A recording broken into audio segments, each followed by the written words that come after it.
Hey, what's up everybody? Welcome to the channel. Today's video is just a really quick go through of a new chronograph that we purchased, and that is the Xcortech MK3 X3200. I think that's the way you say it.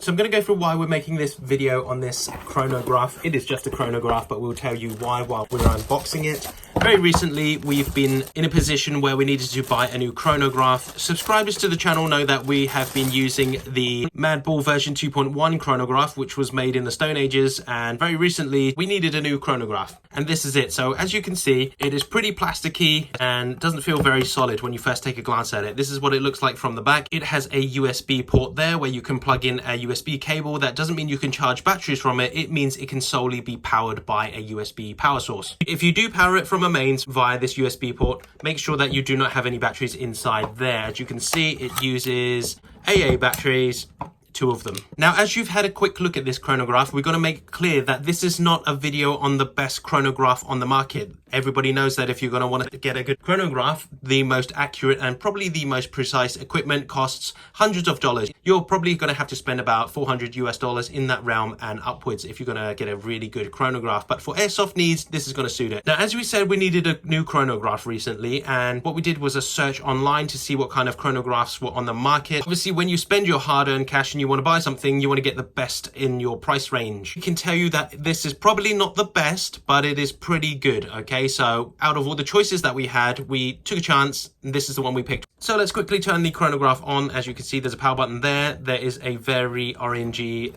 backlit display. There is a dual reading there, and also the designated parameters which you set over here. So obviously, being airsoft, we are going to set this to 6mm projectile, and also the weight of the BB that you're going to be using. It also has down here the rate of fire. These are rounds per minute, and over here is how many feet per second it is shooting. That's the speed of the BB. One thing I really like about this chrono is that if you go down, you can have your shot memo here. So if you push enter there, it's going to tell you, oh, round however many. So if you do a 10-shot round, like shoot 1, 2, 3, 4, 5, all the way up to 10, it's going to tell you what you previously shot, which is very, very good. So to select the ammo, you go down in there, push enter, and you can select exactly what you want. There's 3 different parameters that you can select here. As you can see, we're on exit. So if I go up to 1, I can select by pushing enter, and you can enter for slot 1 what weight of BB you wanted. So if I push enter again, it goes over to caliber. Let's go back. If I push down, you can actually adjust the weight of BB. So I'm going to keep slot 1 for 0.2, and it's always 6mm BB. That's the caliber.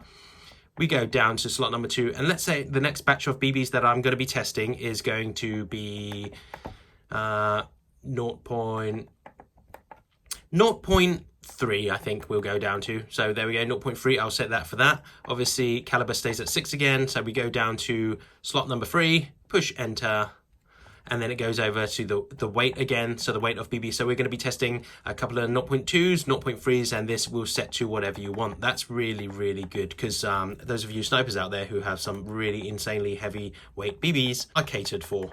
So we just go to exit, and then we go to units. You could obviously change the rate of fire to rounds per second, rounds per minute, the speed, feet or meters per second. We go to exit there.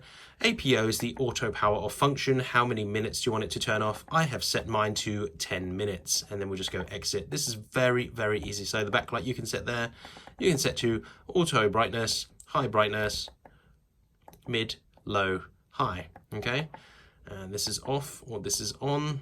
And you could even invert the colors. So if you go down to the reverse and push enter, it will invert the colors, just in case your eyes pick that up easier, or the lighting that you're using sees that better. I actually prefer it on this mode here, so I'm just going to go to exit and contrast. Okay, so setting how dark you want everything to be. So you can go to like contrast, very, very light, hardly picks up on camera. Let's go up to 10 again. That's where I like it. There we go, or default. Okay, we'll go to exit, or you could reset the unit, and that's about it. So if you just go back up, you get this. Now we're set on 0.56s as I adjusted there. If I want to change it back to 0.2, all I do is go down and then select the ammo, enter, and go up to number 1, enter. There we go. The arrow's on 1, slot 1.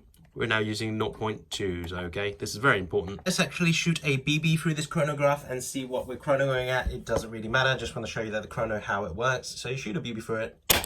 There we go. And as you can see, we've got 518 FPS over there. That's very, very accurate. I'm afraid we're not going to be able to do the rate of fire because I have absolutely no auto fire replicas at the moment. So we're just going to fire one more BB through this.